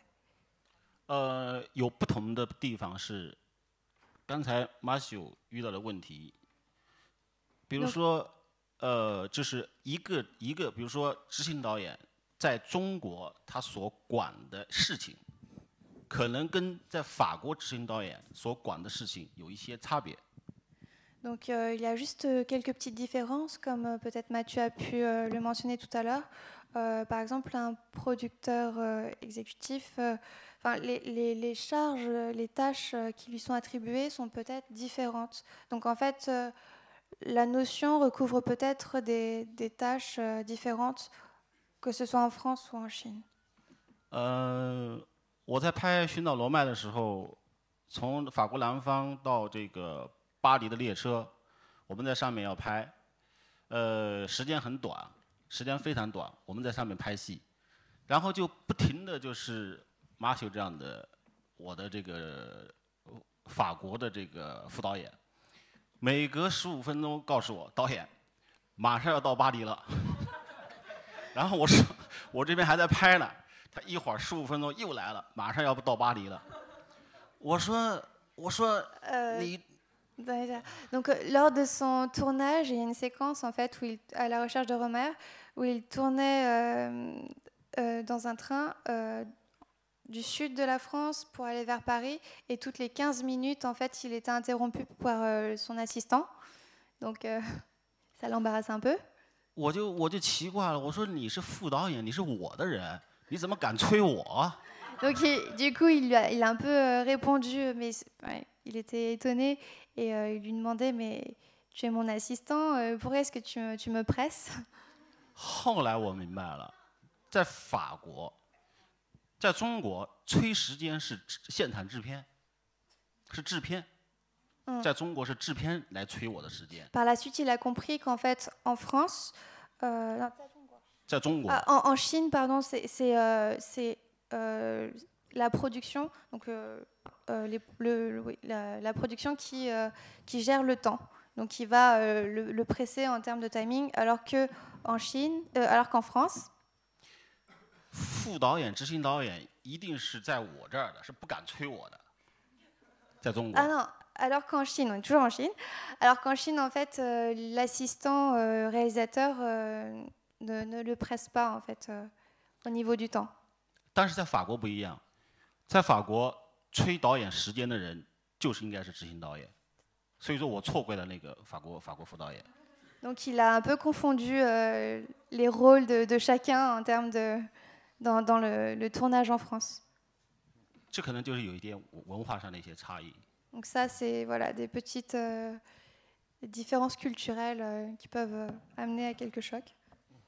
S'il n'y a pas une dernière question, et puis comme on a déjà dépassé 35 minutes l'heure à laquelle on était censé finir, on en restera là. Bonjour, je suis étudiante de CLCF aussi et je parle pas bien français. Merci. Oh non, non, c'est pas bien. Et j'aime bien la littérature et j'aime bien l'opéra. Et quand j'étais jeune fille, et je lis beaucoup de littérature française. Donc je pense qu'il y a un point entre le film français et le film chinois. Je pense que c'est l'humanité et c'est le très bon littérature littéraire. Donc je pense parce qu'il y a beaucoup de très bonne littérature. Donc si on utilise beaucoup de temps pour découvrir très bien la littérature,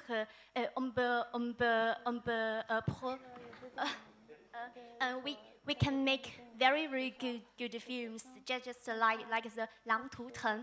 Et c'est par un roman, le dernier loup. Et j'aime bien ce roman aussi. Donc j'espère à l'avenir, il y a beaucoup de très bons littérature utilise pour le film, parce que littérature, le roman, l'opéra et télévision, séries, si on utilise ça pour